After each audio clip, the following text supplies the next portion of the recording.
hapon.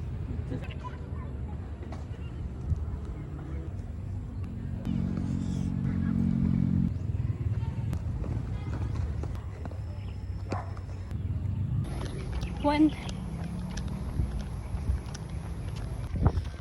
3, 4 kilometers. Yes!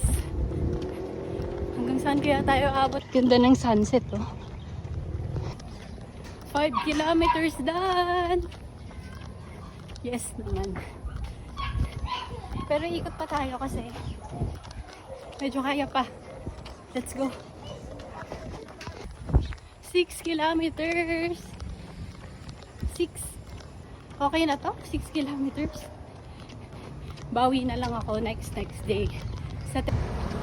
Lakad na lang tayo.